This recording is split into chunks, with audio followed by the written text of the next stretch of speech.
name is Christian Cowan, and this is actually my first semester at the Westminster Campus Writing Club. Yeah, so I'll be reading a little flash fiction I wrote earlier in the semester for Tino's class. And it is called By the River of Life. They have come here today, crouching by the riverbed, two humans, a male and a female, his mate. Ugly, fleshy creatures, these humans, with no fur of their own to wear. Instead, they wear the pelts of others, bears and wolves and other furs from their past hunts. They no longer have their own claws or fangs for safety. To protect themselves, they have resorted to throwing sharpened sticks and rocks. The male is tall and bearded, and has a strong frame covered by the fur of a bear. His mate is shorter, her middle looks engorged as if fat with food. The male seems to be a strong one, a hunter, and from the female's ample form does not suggest the one to meet. But she seems to be a bit weak on her feet, swaying from one side to another. Never have there only been two humans to visit here on their own. Groups of 4 or 5 are far more common, coming with tubs to collect water to carry back to the rest of their pack. It is also getting late in the season for humans to be gathering at this part of the woods. They've usually moved on by this time, drifting with their need of food, following the herds. Nor are they here to simply drink from the river. These two are here for a reason.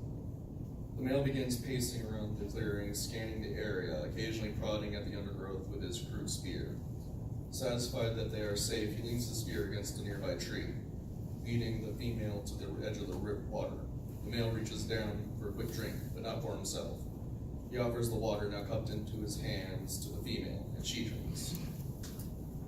He begins to lead the female into the water where the current is at its weakest. Once they are waist deep, they stop and wait. The female lets out a bestial scream, something like a great call. Not one of challenge or fear, but a mixture of pain and undeniable courage. A second scream is let out, this time accompanied by the scent of blood.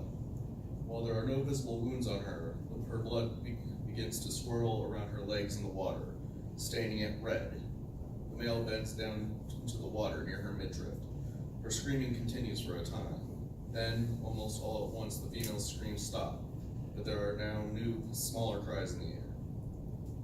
After a moment, the male stands up from the water with something in his arms. The female, shaking from both the cold of the water and the strain that she must have just endured, she paws at her mate with what strength she has left. The male looks down at her, his eyes seeming to weep. She is happy to see what he is holding, despite her lack of strength. The male, now carrying the thing he had brought up from the water in one arm, helps his mate back to the water toward the bank. Once safe from the river, the crying something in the male held becomes louder. The male looks down at it before holding the thing up to the sky in triumph. That something was in fact a new human babe, fresh into this world, born in the river to grow up on land. But now is simply crying its first breaths to the heavens, announcing that it is alive. Soon, the now 3 humans will start to make their way back from the forest to meet back up with their pack, ready to move on with the herds.